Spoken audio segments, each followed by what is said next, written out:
Todos nós já passamos por situações de risco, momentos de perigo que fizeram nossa adrenalina subir e nos fizeram sentir sortudos por estarmos vivos depois de chegarmos em segurança.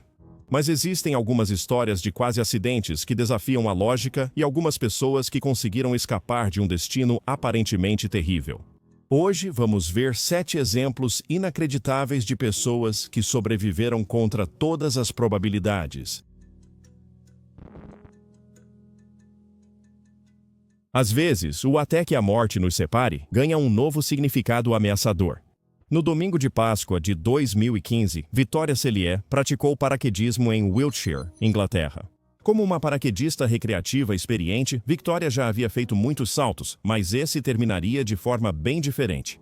Victoria não sabia que seu marido, Émile Cellier, sabotou seu paraquedas antes do salto, removendo peças essenciais que ligavam a copa ao arnês. Caindo rapidamente, Victoria notou que seu paraquedas estava com defeito e o reserva também não abriria. Ela caiu de uma altura vertiginosa de 1.200 metros, antes de atingir o solo, a uma velocidade de 100 km por hora. Uma queda assim normalmente seria fatal, mas o campo onde Victoria caiu tinha sido arado e ela caiu em uma parte de terra bem macia. Ela ficou gravemente ferida, mas, incrivelmente, sobreviveu. A polícia descobriria depois que Émile, sargento do exército britânico, mantinha 2 casos. Ele havia prometido a pelo menos uma das mulheres que deixaria sua esposa. Ele planejava receber o seguro de vida de Victoria após sua morte. Émile já tinha tentado matar Victoria uma semana antes do salto. Ao abrir uma válvula de gás na cozinha, Émile fez isso enquanto Victoria e os filhos dormiam e saiu para dormir na casa da ex-esposa. Victoria acordou de manhã e sentiu cheiro de gás, evitando uma tragédia. Ela até brincou com Émile por mensagem naquela manhã, perguntando se ele queria matá-la. Por sorte, Victoria sobreviveu às 2 tentativas contra sua vida. Em 2018, Émile foi condenado à prisão perpétua por planos de assassinato. Ele cumprirá pelo menos 18 anos na prisão. Victoria ficou com trauma emocional mesmo depois que seus ferimentos cicatrizaram, mas logo depois voltou a praticar paraquedismo para arrecadar dinheiro para a ambulância aérea de Wiltshire, a qual ela atribui ter salvado sua vida. Em abril de 2020, Victoria publicou um livro sobre sua provação intitulado Eu Sobrevivi.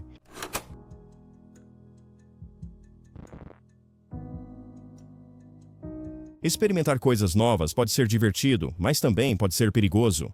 Erin Langworthy aprendeu isso sozinha em 31 de dezembro de 2011. Depois de se formar na universidade, Erin, de 22 anos, embarcou em uma viagem para a Zâmbia.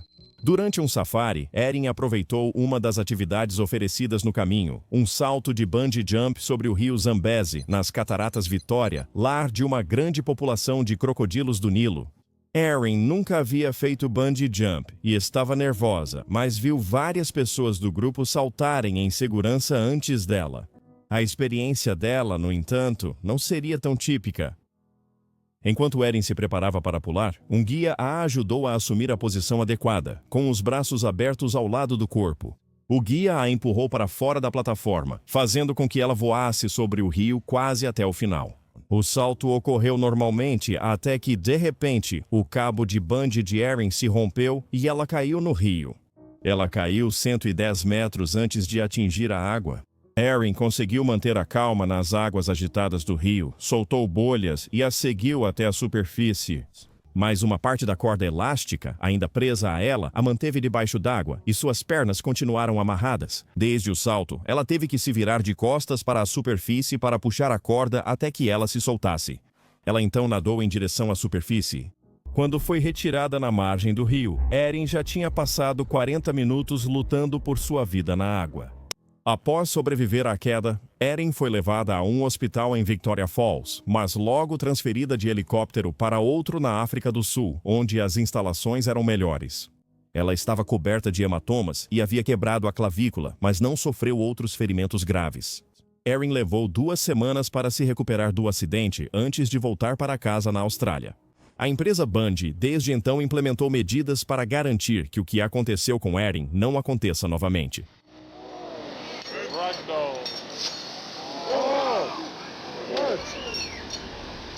A final question. Yeah. Will you bungee jump again? Not anytime soon. Maybe in the... I don't think Beck's too happy with me, but maybe in the future sometime.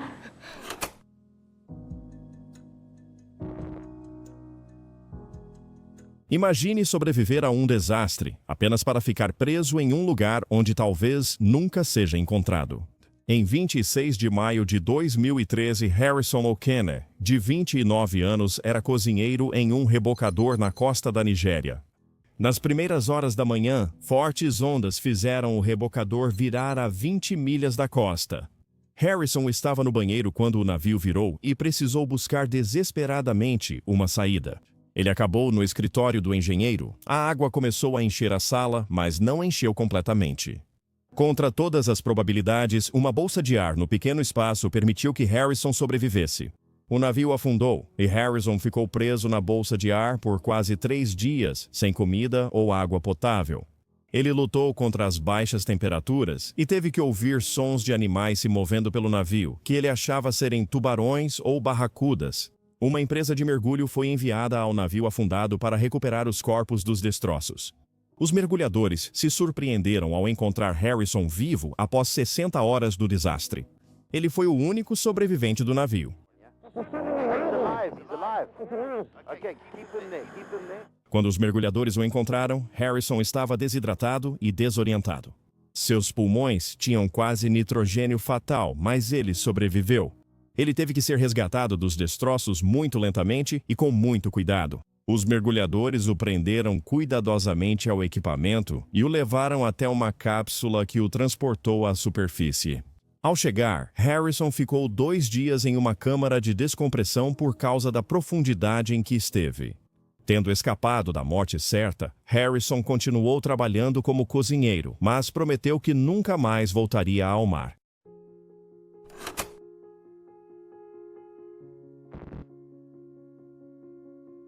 Uma tragédia em uma estação de metrô na cidade de Nova York se transformou em um milagre para uma garotinha. Em setembro de 2019, um homem de 45 anos chegou à estação de metrô Kingsbridge, no Bronx, de mãos dadas com sua filha pequena.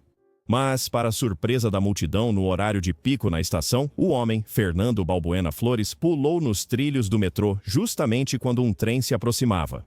Ainda mais chocante, Fernando puxou sua filha, que tinha apenas 5 anos, para os trilhos junto com ele. Os transeuntes não conseguiram reagir antes do trem atingir. Fernando morreu na hora, mas sua filha, inacreditavelmente, sobreviveu.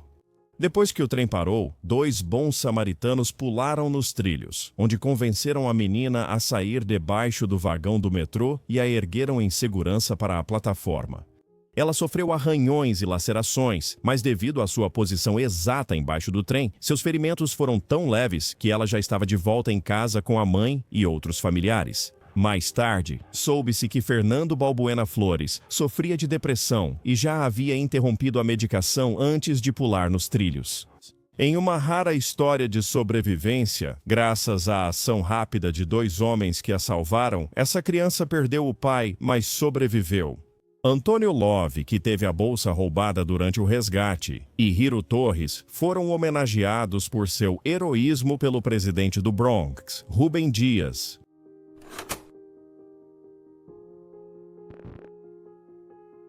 Para Alcidas Moreno, limpador de janelas, um dia comum virou uma luta pela sobrevivência. Em 7 de dezembro de 2007, Alcidas Moreno, 37, e seu irmão Edgar chegaram ao trabalho como sempre. Eles subiram de elevador até o topo da Solo Tower, um prédio residencial de 47 andares no Upper East Side de Nova York. Quando Edgar e Alcidas subiram no andaime que normalmente os desceria lentamente pelo prédio, os suportes da plataforma se soltaram. Os irmãos caíram 144 metros em cerca de 6 segundos. A velocidade estimada da queda deles foi de mais de 190 km por hora. Edgar caiu do andaime, atingiu uma cerca de madeira e morreu na hora. Mas, para a surpresa dos socorristas e médicos, Alcidas sobreviveu a uma queda considerada impossível. Alcidas teve ferimentos graves, quebrou as 2 pernas, um braço, um pé, várias costelas, além de 2 pulmões colapsados e uma vértebra esmagada. Seu cérebro estava inchado e vários órgãos rompidos. Ele recebeu 24 litros de sangue e 19 de plasma. Foi sugerido que Alcides sobreviveu agarrando-se à plataforma enquanto caía em direção ao chão, provavelmente criando resistência do vento suficiente para diminuir sua queda. Ao aterrissar, a plataforma serviu de barreira entre ele e o concreto. No hospital, Alcides foi colocado em coma induzido e passou por mais de 15 cirurgias. Rosário ficou com ele até ele acordar no Natal, 3 semanas depois. Embora Alcides tenha precisado de cirurgias extensas e reabilitação, ele se recuperou lentamente e até conseguiu voltar a andar, para o espanto de seus médicos. Cair de uma altura de apenas 10 andares quase sempre é fatal. A sobrevivência e recuperação de Alcides foi algo que os profissionais de saúde nunca tinham visto antes. Mesmo após uma fisioterapia extensa, Alcides tem problemas crônicos nas costas e outras complicações. Ele também carrega muitas cicatrizes do acidente e teve que lidar com a morte do irmão enquanto se recuperava. Ele ficou impossibilitado de trabalhar. Eventualmente, recebeu uma indenização de milhões de dólares da Tractel Incorporada, após a Suprema Corte de Manhattan considerá-los culpados pela instalação inadequada dos cabos na plataforma. Segundo Alcides, ele não pode mais correr e lamentou por 3 anos a morte do irmão Edgar, mas vê sua sobrevivência como um presente de Deus. Desde então, ele participou de caminhadas para arrecadar fundos para a despensa de alimentos de uma igreja. Depois, ele e a família se mudaram para Phoenix, Arizona, onde a esposa teve o 4º filho. Alcides planeja ir para a faculdade para melhorar o seu inglês.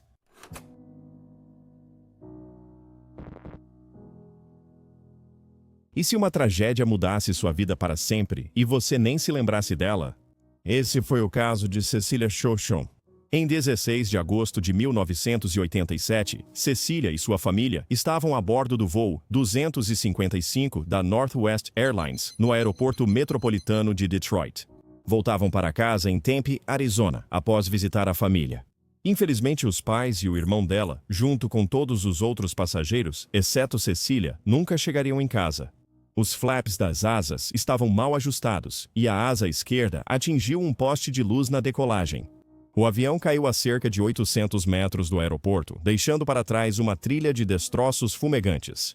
Na época, foi o 2º acidente de aviação mais mortal da história dos Estados Unidos, deixando apenas um sobrevivente entre os 149 passageiros.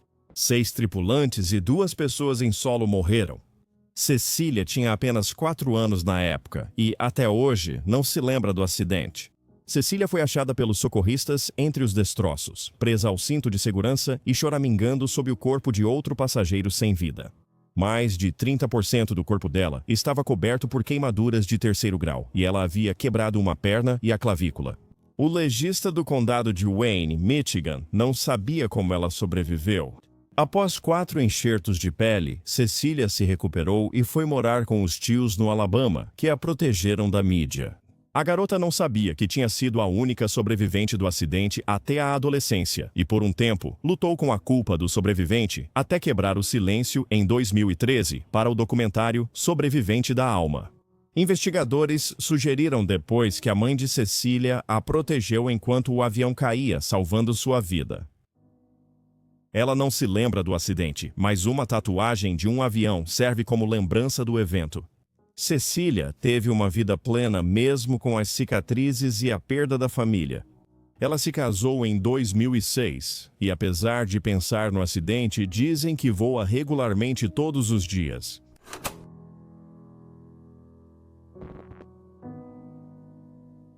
Terminar um casamento já é difícil, mas ser atacado pelo cônjuge complica ainda mais. Em setembro de 2019, Ariane Wallace contou para sua esposa de 12 anos, Tiffany Wallace, que acreditava que elas precisavam se divorciar. Problemas conjugais, especialmente a infidelidade por parte de Tiffany, levaram Ariane a essa triste conclusão, mas ela nunca esperava a reação de Tiffany. Ao saber da notícia, Tiffany se descontrolou. Ela sacou uma arma contra sua esposa, atirando em Ariane 11 vezes, 4 vezes na perna, 4 vezes em suas partes íntimas e 3 vezes no estômago. Mesmo com 11 balas no corpo, Ariane conseguiu descer as escadas, sair de casa e pedir ajuda, permanecendo consciente e lúcida. Os vizinhos dos Wallace tinham ouvido os tiros e, quando Ariane abriu a porta, as pessoas já estavam reunidas do lado de fora da casa dela. Ainda estava coerente, ela pediu que chamassem a polícia. Quando a ajuda chegou, Tiffany foi detida em frente à casa dos Wallace. Ela afirmou à polícia que atirou em Arion em legítima defesa. Arion foi levada às pressas para o hospital, onde passou por 2 transfusões de sangue e uma cirurgia de emergência devido aos ferimentos. Apesar da gravidade dos ferimentos, Arion sobreviveu ao ataque repentino e violento de sua esposa.